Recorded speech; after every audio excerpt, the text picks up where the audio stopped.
Нур СТВ каналында жаңылыктар топтому. Акыркы сааттардагы жаңылыктар менен таанышып алыңыздар.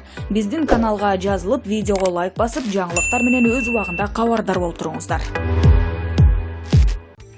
Кыргызстандын өкмөтү Өзбекстандын башка жер тилкесин алмаштырылган Араван районунун Төө Моюн айыл аймагындагы Керкидан суу сактагычынын тагдыры тууралуу маалыматтарды баштан аяк тактап билдирүү таратты. Өкмөт аппараты тараткан билдирүүдө Керкидан суу сактагычынын жалпы аянты 1041 гектарды түзөт. Анда белгиленгендей, Кыргыз РСРнин Министрлер Советинин 1962 жылдын 29 майындагы, 1964 жылдын 14 сентябрындагы, 1970 жылдын 14 сентябрындагы токтомдору менен Керкидан суу сактагычынын объектилерине Ош облусундагы Араван районундагы чарбалардын 1041 гектар жери берилген.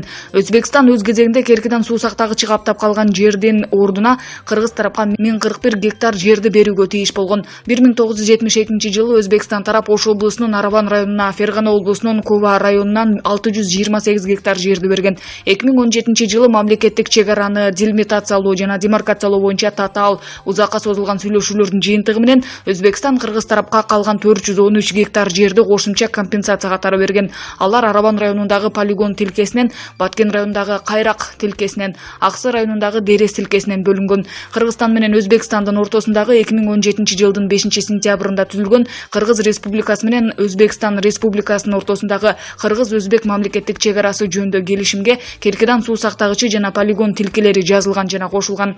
Белгилей кетүүчү жагдай, Араван районунун аймагындагы полигон тилкесинин сызыгы 2001 жылдагы жана 2002 жылдагы биргелешкен Кыргыз-өзбек протоколдорунда чийилген. 2017 жылы бул тилкенин сызыгын кайрадан чийүүгө Керкидан суу сактагычы каптап калган жердин ордуна Өзбек тараптын жер берүүсү себеп болгон. Мындан тышкары бул чечим мамлекеттик чек араны республикалык маанидеги Ош-Араван жолунан белгилүү бир нече аралыкка жылдырууга шарт түздү. 10 сентябрда Өзбекстандын чек арачылары Керкидан суу сактагычынын тегерегиндеги тилкени тосо баштаганы кыргызстандык тургундарды нааразы кылып, пикир келишпестик чыккан. Өзбекстандын аскер кызматкерлери чек арада атайын техника менен турганы тартылган видеолор интернетте тарап жатты. 11 сентябрда өкмөттүн Ош облусундагы өкүлчүлүгүнүн аппараты Керкидан суу сактагычынын айланасындагы Кыргызстанга караштуу 407 гектар аянт Өзбекстандын Араван району менен чектешкен Гүлбар айылынын жанындагы ушундай эле аянттагы тилкеси менен алмаштырылганын азаттыкка билдирген. Мындагы Гүлбар айылы өкмөт аппараты атаган полигон тилкесине жакын экени белгилүү жана Өзбекстан менен алмаштырылган аянт 407 эмес 413 гектар экени маалым болду.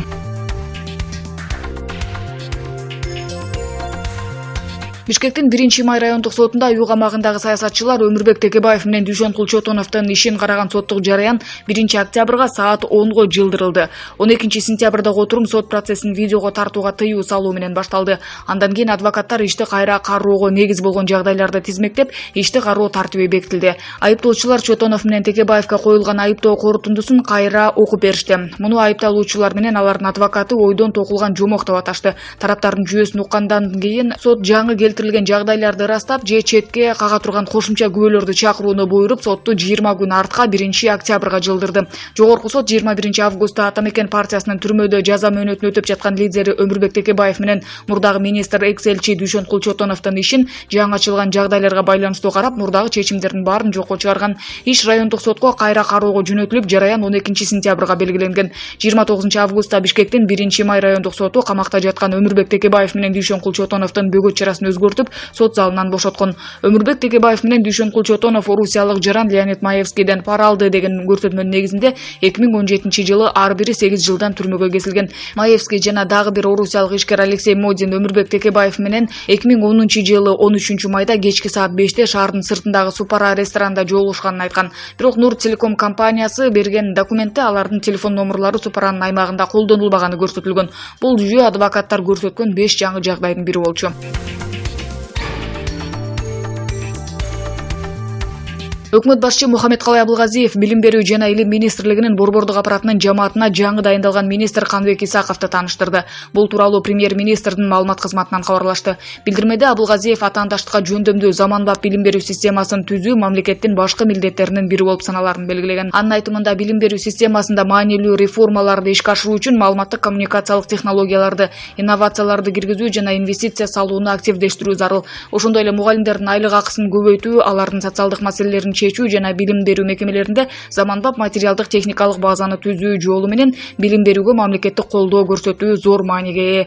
Биз билим берүүгө каражат жумшоо аркылуу келечекке салым кошобуз. Ага жумшалган ар бир сом келечекте ийгиликтүү экономика жана күчтүү социалдык чөйрөнү камсыз кылат деген Абылгазиев.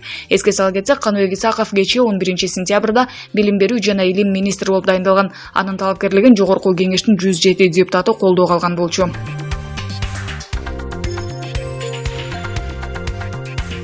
Социалдык өнүгүү министринин мурунку орун басары Лунара Мамытова мугалимдер айына 100 миңден ашык акча табаарын айтып чыкты. Бул тууралуу ал өзүнүн Twitter баракчасына бөлүшүп, болжолдуу эсептөөсүн жазган. Мага бул жакта башталгыч класстарда 2 классы бар мугалимдин болжолдуу кирешесин эсептеп беришти. Кошумча сабактарды күндө өтөт. Ар бирөөнөн 300 сомдон, орточо эсеп менен 20 окуучунун бир күндө 6000 сом. Бул айлык жашоо минимумунан көп деп жазган. Ал эми бул тууралуу катталуучулар сөз кылып, эгер Мамытованын сөзүнө ишене турган болсо, мугалимдер ар бир айда 140 миңден ашык акча каларын жазышты. Эске салсак, Лунара Мамытова буга чейин пенсионердин акчасын чогултуп, чет жака чыгып эс алса болот деген пикиринен улам коомчулуктун талкуусуна алынган эле. Мындан соң Мамытова кызматтан кетүү тууралуу арыз жазган. Кыргыз-өзбек мамлекеттик чек-арасын делимитациялоо жана демаркациялоо боюнча өкмөттүн жумушчу тобунун делегациясы Ош облусунун Араван районуна жөнөп кетти. Бул тууралуу өкмөттүн аппаратынын маалыматтык камсыздоо бөлүмү кабарлады. Мекемеден кабарлашкандай, мунун алдында өкмөткө караштуу жер ресурстары боюнча мамлекеттик агенттиктин директору Каныбек Исаковду чек-ара маселелери боюнча өкмөттүн атайын өкүлүнүн милдетин аткаруучу Чыңгыз Мамат уулу, мамлекеттик картографиялык жана геодезиялык кызматтын директорунун орун басары Абдималик Мурзаев жергиликтүү бийлик органдары менен биргеликте Төм оюн айыл аймагындагы элге түшүндүрүү иштерин жүргүзүштү. 10 сентябрда Өзбекстандын чек-арачылары Керкидан суу сактагычынын тегерегиндеги тилкени тосо баштаганы кыргызстандык тургундарды нааразы кылып, ортодогу пикир келишпестикке себепкер болгон. Өзбек аскер кызматкерлери чек-арада атайын техника менен турганы тартылган видеолор интернетте тарап жатты. Жергиликтүү бийлик аталган тилке коңшу өлкөнүн башка аймагы менен алмаштырылганын, делимитациясы бүтүп, демаркациясы бүтө элек экенин мойнуна алган. Кыргыз тараптын жүйөсүндө тараптар макулдашуу документтерин толук аягына чыгармайынча Өзбекстандын зым тосмолор менен белгилерди коюуга укугу жок болгон. Өкмөт соңку сүйлөшүүлөрдөн кийин коңшу өлкө тосмо коюу ишин убактылуу токтотуп турат деп ишендирүүдө.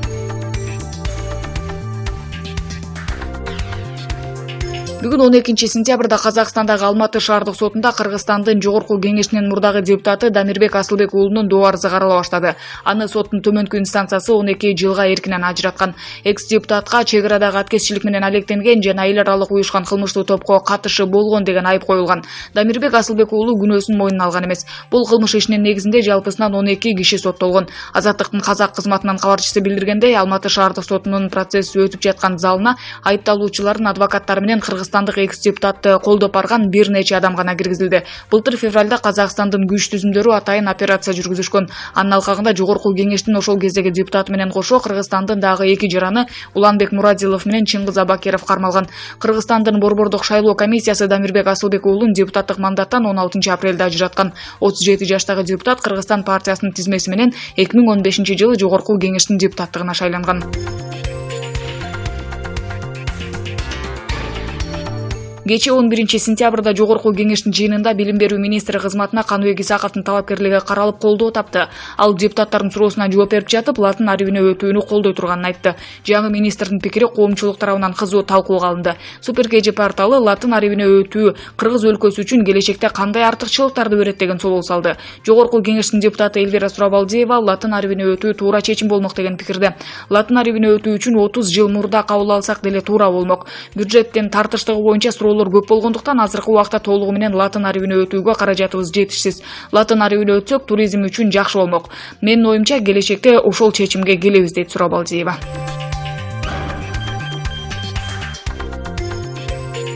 Саясатчылардын алдыңкы рейтингинде Садыр Жапаров турары айдан ачык көрүнүп калды. Эмдиги жылкы парламенттик шайлоого карай Мекенчил партиясынын шансы арбын. Аламанга чейин Садыр мырза абактан чыгып калышы мүмкүн. Ошондо негизги саясий күчкө айлана турганы. Оң колуна сатпаган досу Камчыбек Ташиев байланса, анан көрүп алгыла. Эски жаңы муундун өкүлдөрү кырка тизилишип, Мекенчилдин туусунун астында биригишери алдыртадан болжонууда.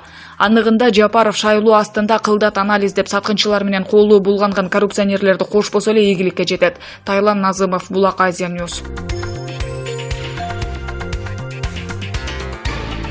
Президент Сооронбай Жээнбеков бүгүн 12 сентябрда мамлекеттик ипотекалык компания ачык акционердик коомунун башкармалыгынын төрайымы Эльвира Сурабалдиеваны кабыл алды.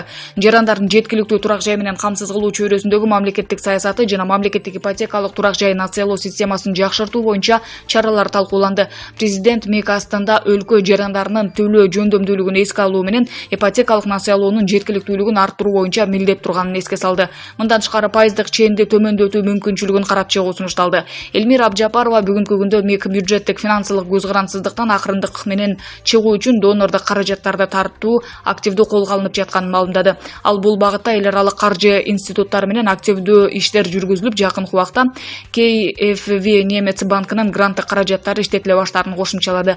Пайыздык ченди төмөндөтүү маселеси боюнча МИК башчысы компания жакын убакта ипотекалык насыяны 6% менен берүү пландаштырылып жатканын маалымдады. Ошондой эле берилген насыялардын пайыздык ченин 7%га чейин төмөндөтүү мүмкүнчүлүгү каралып жатат. Бүгүнкү күндө МИК 5 миллиард сомго жакын суммага 4000ден ашуун ипотекалык насыяларды берди. Ипотекалык насыяларды алууда убактылуу чыгымдарды төмөндөтүү жана жарандар үчүн ыңгайлуу болуш үчүн компания түндүк ведомство аралык электрондук аракеттенишүү системасына интеграцияланган заявка берүүнүн электрондук системасы киргизилип жатат. Эльвира Сурабалдиева ипотекалык облигацияларды сатуу жана жайгаштыруудан түшкөн акчалардын эсебинен бюджеттик тармактан гана эмес, жарандардын кеңири категориясы үчүн арзан турак жай жаңы программасы киргизилгенин кошумчалады. Алар үчүн пайыздык чен жылына 14% сом менен 15 жылга 20% баштапкы салымын түзөт. Мындан тышкары ал белгилегендей, банктык эмес адистештирилген финансылык уюмду түзүүнүн жолу менен контракттык турак жай сактоо жаңы системасын киргизүү боюнча активдүү жумуштар жүргүзүлүп жатат. Бул системанын өзгөчөлүгү баштапкы салымды түзүү үчүн жарандардын, анын ичинде чет мамлекеттерде эмгектенгендердин каражаттарын акырында пайдалануу болуп саналат. Чогултуу мөөнөтү аяктагандан кийин системанын катышуучулары рыноктогу чендерге салыштырмалуу жеңилдетилген пайыздык чендер менен улуттук валютада 15 жылга чейин ипотекалык насыяны ала алышат.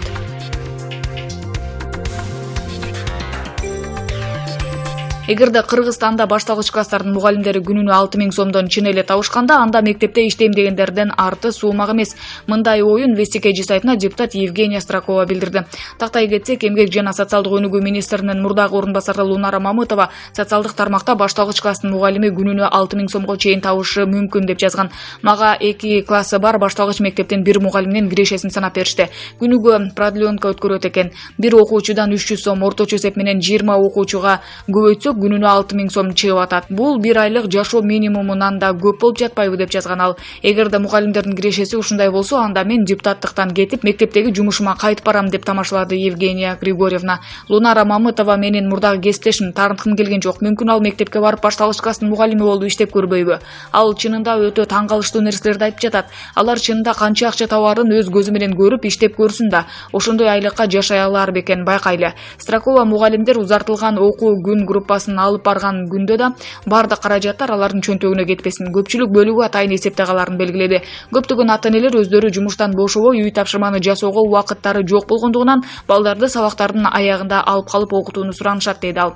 Мен мугалим айына 20 000 сомго чейин табарына ишенем, бирок Лунара айткан сумма эми такыр эле жомоктой. Биз мурда продленкага өзүнчө тарбиячыны жалдачубуз. Анткени бул кошумча түйшүк да. Мамытованын сөздөрү мугалимдерди нааразы кылышы мүмкүн. Эске салсак, буга чейин эмгек жана социалдык өнүгүү министринин орун басары кызматын ээлеп турган кезинде жарандар ушакты токтотуп чет өлкөгө саякаттоого акча чогултса болмок деген билдирүүсү менен катуу сынга кабылган эле. Франция, Германия, Бельгия, Америка, Түркия, Египет жана башка көптөгөн мен барган мамлекеттер деген ал. Министрликтеги кызматыма чейин эле өзүмдүн каражатым менен ички потенциалың ушундай жол менен гана өнүгөт. Кара күнгө да катып койгон акчаны чыгар. Шылтоо издегенди, ушак айтканды токтот. Эртең мына бүгүн башталат.